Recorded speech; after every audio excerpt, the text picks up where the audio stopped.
My narcissistic husband thought he was too good for me. One day, when I ran into him while he was having dinner with his colleagues, he told everyone that I was his housekeeper. So I pulled this out from my purse. Remember who I am now? The whole table burst out laughing. I'm Corene, 30, female. I grew up in a small town where the cows outnumbered the people. Seriously, our idea of excitement was watching paint dry on a fence post. I remember one particularly hot summer day when I was about 15. Daddy and I were out fixing a broken fence, sweat pouring down our faces. Corene, honey, pass me that hammer, would you?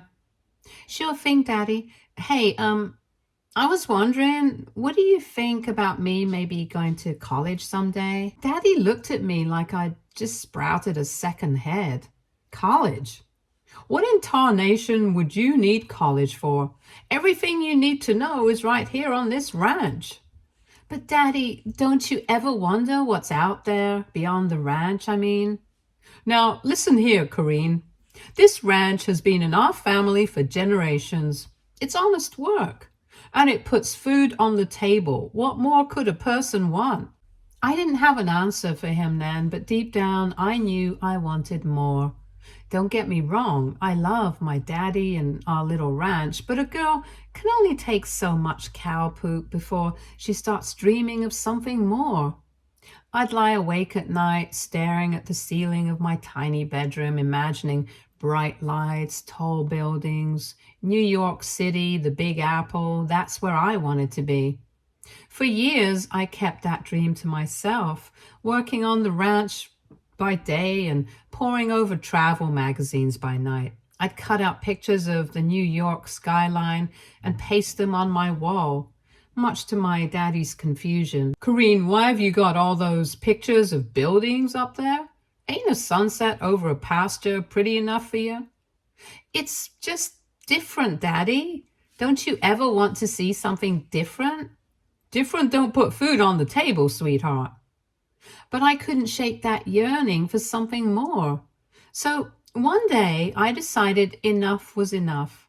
I packed up my beat-up Chevy with everything I owned, which wasn't much, and hit the road. Saying goodbye to Daddy was the hardest thing I've ever done. Daddy, I'm leaving. Leaving? Where to? New York City. I'm going to finish school there. School? In New York? Corene, have you lost your mind? How are you going to pay for that? I've been saving up, Daddy, and I'll get a job. I'll make it work. But what about the ranch? Daddy, I love you and I love this ranch, but it's not my dream. I need to find my own way. Please understand. I'll never forget the look on his face. A mixture of disappointment, worry, and maybe just a hint of pride. He didn't say much else, just gave me a bone-crushing hug before I got in my truck. You be careful out there, you hear? And don't forget where you come from. I won't, Daddy. I promise. And with that, I was off. Goodbye, Nowheresville, Texas. Hello, New York City. Now, I know what you're thinking. Corene, honey, how do you plan on getting into university without a high school diploma? Well, let's just say determination goes a long way. I was ready to get that darn GED and then get a good education somewhere else, probably a good community college. A girl's got to do what a girl's got to do. Getting to New York was an adventure in itself. My old Chevy broke down twice on the way, and I had to sweet talk more than one mechanic into giving me a discount. But finally, after 3 days of driving, countless cups of gas station coffee, and one major panic attack, I saw it. The New York City skyline. I swear my heart nearly stopped. It was everything I dreamed of and more. The tall buildings, the bustling streets, the sheer energy of the place. I felt like Dorothy stepping into Oz for the first time. Of course, the magic wore off pretty quickly when I realized just how expensive everything was. My savings, which had seemed like a fortune back in Texas, barely covered my first month's rent in a tiny, roach-infested apartment in Brooklyn. To pay for my fancy GED, I got a job waiting tables at this little diner near campus. It wasn't glamorous, but it paid the bills and kept me in ramen noodles. Something I was grateful for. The first few weeks were tough. I was homesick, overwhelmed by the city and struggling to keep up with my classes, but I was determined to make it work. I remember calling Daddy after my first week of classes. Daddy, I don't know if I can do this. Everything's so different here. Maybe I made a mistake. Now listen here, Corene. You're a Johnson, and Johnsons don't give up. If this is what you want, you gotta fight for it. His words gave me the strength to keep going. And slowly but surely, I started to find my footing in the big city. That's where I met him, Kwame. Oh boy, was he something else. Tall, dark, handsome, with an accent that made my knees weak. He came in every day for lunch, always ordered the same thing, BLT, hold the mail, and always left me a fat tip. One day he finally worked up the courage to talk to me. Excuse me, miss, I couldn't help but notice your accent. You're not from around here, are you? Well, aren't you observant? What gave it away, the yowls or the cowboy boots? I swear his laugh could have melted butter. I like you. You've got, what do Americans call it? Spunk. Where I come from, we just call it attitude. We got to talking, and I found out he was some hotshot businessman on Wall Street. He'd come all the way from Nigeria to make it big in America, and just like me, he was chasing that American dream. So, Corene, what brought you to New York? Oh, just thought I'd trade in cow patties for concrete. You're funny. I like that. But seriously, what do you do besides serve excellent BLTs? Well, believe it or not, I'm actually a student. Ah, impressive. What are you studying? I'm getting my GED currently. Oh, didn't really have much bustling high schools back home, and I was too busy working with my daddy on the ranch to finish high school. But once I'm done, I'm going to look into literature. I've always loved all those romantic stories, probably going to write my own one day. Wow, a beautiful woman with brains. You're full of surprises, aren't you? I felt my cheeks heat up at his compliment. It had been a long time since anyone had made me feel special like that. For weeks, we'd flirt back and forth. He'd come in, order his BLT. We'd chat about everything and nothing. He'd tell me about his work on Wall Street, and I'd share stories about my classes and my struggles adapting to city life. You know, Corene, I admire you. Moving to a new city, pursuing your dreams, it takes courage. Says the man who moved to a whole new country. True, but I had opportunities waiting for me here. You're building something from scratch. That's impressive. His words made me feel seen in a way I hadn't since leaving Texas. Here was someone who understood what it was like to be an outsider, to be chasing a dream. Finally, one day, I decided to take matters into my own hands.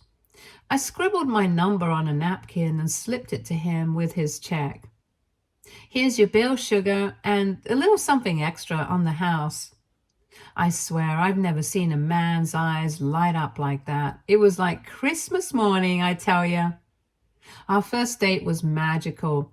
Kwame took me to this fancy restaurant where I couldn't pronounce half the things on the menu. I felt so out of place in my thrift store dress, but Kwame made me feel like a princess. You look beautiful tonight, Corene. Thanks. I feel a bit like a fish out of water, though. I'm more used to diners than whatever this place is. Don't worry about it. Just be yourself. That's who I want to get to know. As we ate, or rather as I tried not to embarrass myself with the array of forks in front of me, We talked about our dreams, our fears, our families back home. Do you ever miss Nigeria? Sometimes, but America is where I belong now. It's where I can make something of myself. What about you? Do you miss Texas? Every day. But like you said, this is where I need to be to chase my dreams. And what are those dreams, Corene? Honestly, I'm not sure yet. I just know I want more than what my small town could offer. I want to make a difference, you know?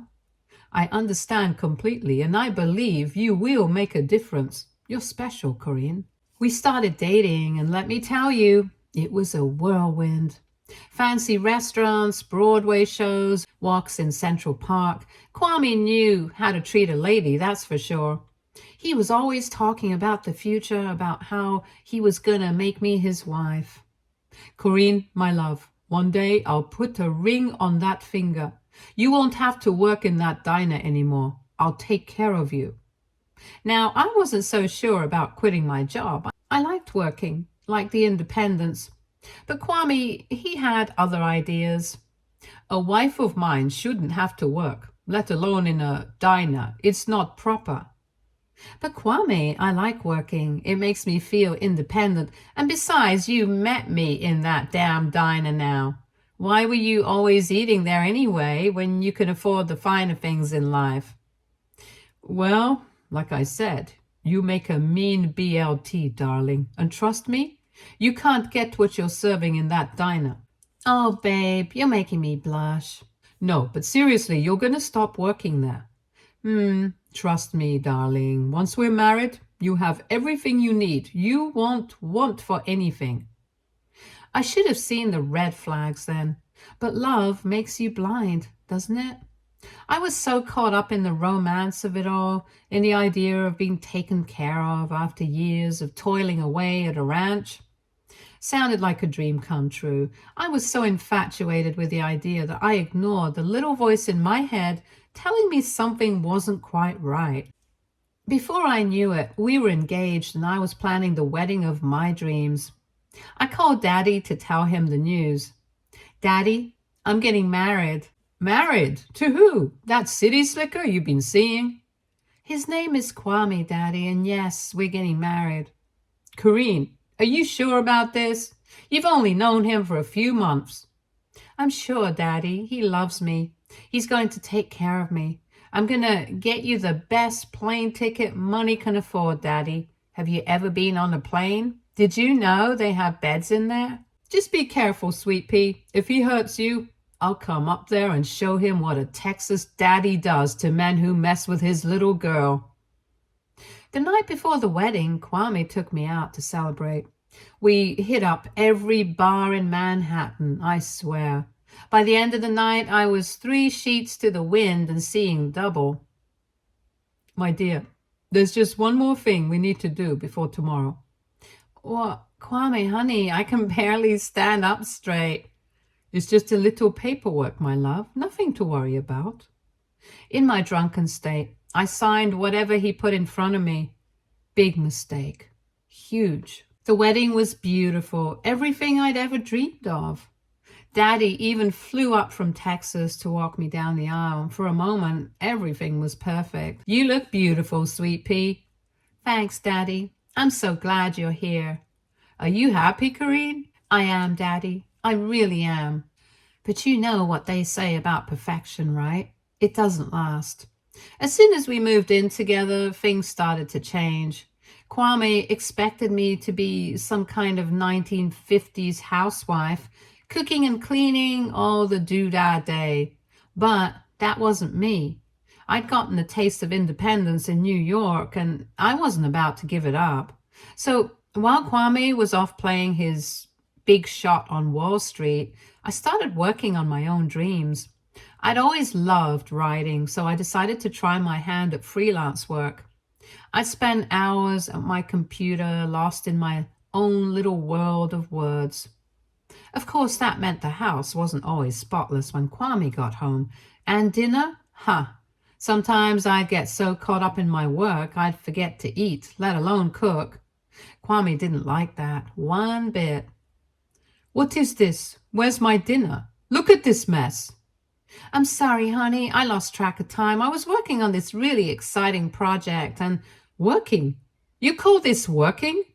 You're just playing around on the computer all day while I'm out there making real money. It got worse from there.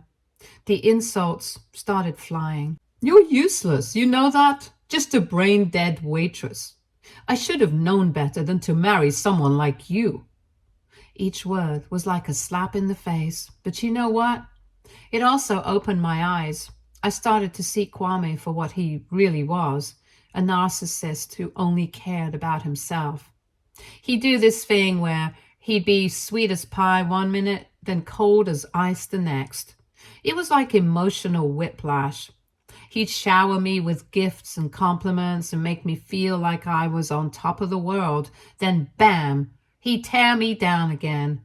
I started to feel like I was going crazy. Was I overreacting? Was I the problem? But deep down, I knew the truth. This wasn't love. This was manipulation. I tried to talk to him about it, tried to make things work, but it was like talking to a brick wall. Kwame was always right, and I was always wrong.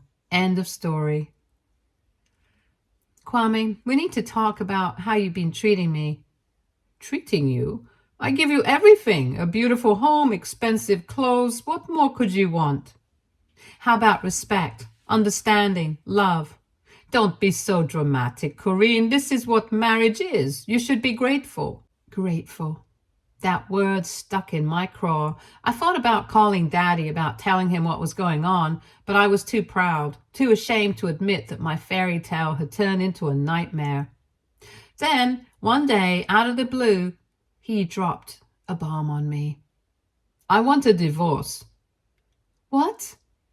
Kwame, we can work this out. We can go to counseling, or don't bother trying to contest it. Remember that prenup you signed? My blood ran cold. The prenup. The one I'd signed when I was drunk out of my mind the night before our wedding. I hadn't even read it. You get nothing. It's all mine. Just like that, my world fell apart. I was divorced before I hit 30, struggling to make ends meet in one of the most expensive cities in the world.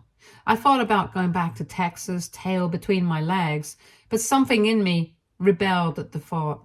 I'd come to New York to make something of myself, and by God, I wasn't going to let Kwame or anyone else stop me. I called Daddy, finally ready to tell him the truth. Daddy, I messed up big time. I should have told you sooner. What happened, sweet pea? Who do I need to kill? Kwame and we're getting divorced. Oh, that good-for-nothing son of a... I don't know what to do, Daddy. He made me sign this prenup. I think it was what he called it. But I was so drunk when I signed it, I had no idea. Oh, sweet pea, I'm so sorry. Do you want me to come and get you and bring you home? No, Daddy, I can't come home. Not yet. I need to prove to myself that I can make it here. You're stubborn as a mule, you know that? Just like your mama. But I'm proud of you, Corene. You're stronger than you know. I'm going to book the next flight there and teach that boy a lesson he'll never forget. No need, Daddy. I'll figure it all out. You just got to give me some time. But right now, I just need news about the ranch. How's Bessie? You should ask her yourself.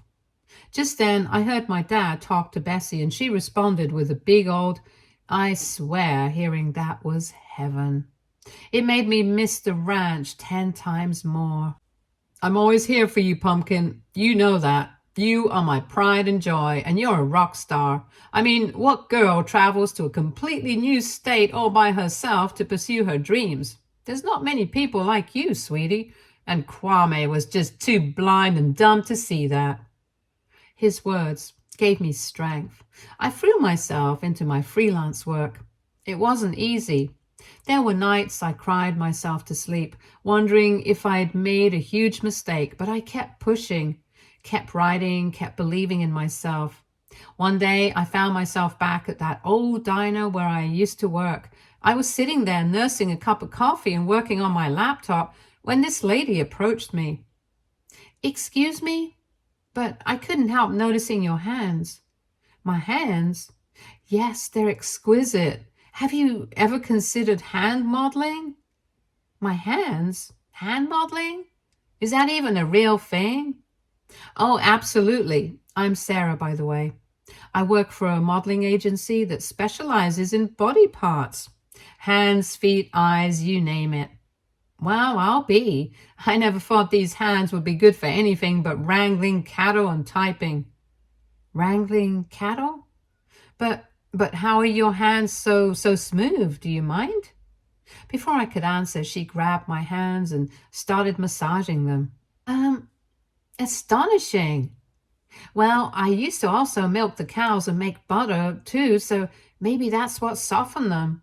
But lady, I don't have time for it. Pays a lot. How much are we talking about? Well, depending on how you do, I'd say anywhere from $450 to $600 per month. Look, lady, I don't have the time per gig, sweetie. Per gig? Now, I've got your attention, huh? Holy smokes. Trust me, your hands could be on billboards, in magazines, even on TV. Here's my card. Give me a call if you're interested. I took her card. Sarah, very classy name. I took the card more out of politeness than anything else, but as I sat there staring at it, I couldn't help but wonder, could this be my chance? My shot at something better? That night, I called Daddy again. Daddy, you're not going to believe what happened today. What's that, sweet pea?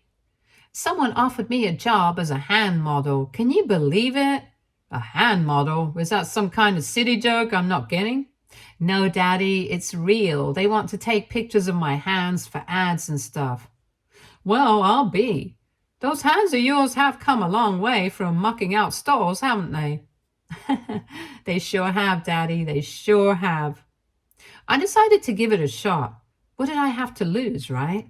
The next day, I called Sarah and set up a meeting at her agency. Walking into that agency was like stepping into another world. Everything was sleek and modern, nothing like the rustic charm I was used to. I felt out of place in my thrift store clothes, but I held my head high. Corene, so glad you could make it. Let's take a look at those hands of yours. She examined my hands like they were precious gems, oohing and ahhing over every line and curve. Perfect. Absolutely perfect. We'll need to work on your nails a bit, maybe soften up those calluses, but honey, you've got potential. Really? You think I could actually do this? Honey, with hands like these, you could go far. Now, let's talk contracts. Before I knew it, I was booking gigs left and right. My hands were in commercials, on billboards, even in fancy art galleries. Who knew my cow wrangling mitts would end up being my ticket to success? It wasn't all smooth sailing, of course. I had to learn a whole new set of skills, how to pose my hands, how to take care of them, how to work with photographers and art directors. There was this one time early in my career when I nearly blew a big job. It was for a high-end jewelry company, and I was supposed to model some ridiculously expensive rings. Okay, Corene, let's see some elegant hand poses. Like this? I tried to do what I thought was an elegant pose, but ended up knocking over a tray of rings worth more than my yearly salary. Oh my God, I'm so sorry. I thought for sure I'd be fired on the spot, but to my surprise, the photographer just laughed. Relax, honey. We've all been there. Let's try again. But this time, pretend you're holding a delicate flower. And can I just say, I love the accent. Very coquette. With his guidance, I managed to get through the shot. And you know what? Those photos ended up in Vogue. A whole year went by, and let me tell you, what a difference a year makes. I went from barely scraping by to living the high life, designer clothes, fancy apartment, the works. I even hired a manager to handle all my bookings. I called Daddy to share the good news. Daddy, you won't believe it. I just signed a contract with a major cosmetics company. My hands are going to be on billboards all over the country. That's my girl. I always knew those hands of yours were special. Your mama would be so proud. Thanks, Daddy. That means a lot. So, when are you coming home for a visit? The ranch misses you. Soon, Daddy, I promise. Maybe I'll even bring you one of those fancy New York steaks you're always complaining about. You do that, sweet pea. Just don't forget where you came from. Never, Daddy. I could never forget. Then one night, fate decided to throw me a curveball. I was out at this swanky restaurant discussing a new contract with my manager when I spotted him, Kwame. He was sitting at a table with a bunch of suit-wearing, self-important looking folks, probably his work colleagues. Barf, am I right? For a moment I froze. All those old feelings came rushing back. The hurt, the anger, the humiliation. But then I looked down at my designer dress, felt the weight of my success, and I knew what I had to do. Hey, would you excuse me for a moment? I've got some unfinished business to take care of. Everything okay, Corene? It will be in a minute. I stood up, smoothed down my dress, and sauntered over to their table. Kwame didn't notice me at first. He was too busy laughing at some joke one of his buddies had made. But then he looked up, and I swear I saw the color drain from his face. Well, well, well, fancy seeing you here, Kwame. The table went quiet. All eyes were on me and Kwame. And for a second, he just stared at me, mouth opening and closing like a fish out of water. Then he seemed to remember where he was and who he was with. Ah, yes, gentlemen, this is, He trailed off, clearly struggling to figure out how to introduce me. I could see the wheels turning in his head. Then a slimy smile spread across his face. This is my former housekeeper. She used to work for me. I couldn't believe my ears. Housekeeper? Was he serious? His colleagues looked at me with a mixture of confusion and amusement. One of them even had the audacity to ask, "Oh, are you looking for work? I might need someone to clean my place." They all burst out laughing, Kwame included, but I wasn't about to let him have the last laugh. Not this time. "Oh, Kwame, darling, you always did have such a vivid imagination." I reached into my purse and pulled out my phone. With a few taps, I pulled up an old photo album. Then I turned the screen towards the table. Remember who I am now? The photo on the screen was of me and Kwame on our wedding day, locked in a passionate kiss. I started swiping through more photos, us on vacation, at parties, snuggled up on the couch. With each swipe, Kwame's face got redder and redder. His colleagues' laughter died away, replaced by shocked gasps and murmurs. "Kwame, what's going on? I thought you said she was your housekeeper." "What, you sleeping with the help now? That's low, man." Some of them started sniggering like little schoolgirls. It's not what it looks like." But it was exactly what it looked like. And everyone at that table knew it. Kwame had been caught in his own lie, and there was no talking his way out of this one. "Corene, please leave. You're embarrassing me." "Oh, honey, you're doing a fine job of that, all on your own." His colleagues were now openly laughing. But this time, their laughter wasn't directed at me. It was all for Kwame. "Canoodling with the help, Kwame. I didn't know you had it in you." "Dude, he even married the broad. Talk about whipped. And here I thought you were all work and no play." Kwame looked like he wanted the ground to open up and swallow him whole, but I wasn't done yet. "Well, boys, it's been a real pleasure, but I've got to get back to my table. Unlike some people, I've got actual business to discuss." I turned on my heel and walked away, feeling their eyes on my back. As I sat back down at my table, I could hear the roar of laughter from Kwame's table. My manager looked at me, eyebrow raised. What was all that about? Oh, just tying up some loose ends. Now, where were we with that contract? And just like that, I was back to business, back to my life, my successful, Kwame-free life. Looking back now, I can't help but laugh at how things turned out. Here I was, a small-town Texas girl who didn't even finish high school, now living it up in New York City as a successful hand model. Life's funny like that, isn't it? Sometimes The things we think are going to break us end up being the very things that make us. Kwame thought he was too good for me, thought he could use me and throw me away, but in the end, I was the one who came out on top. I called Daddy that very night to tell him what happened. Daddy, you're not going to believe who I ran into tonight. Who's that, sweetie? Kwame. Did he bother you? Do I need to come up there? No, Daddy, it's okay. Actually, it was kind of amazing. I got to show him just how far I've come. I told him the whole story, and by the end, Daddy was laughing so hard I thought he might bust a gut.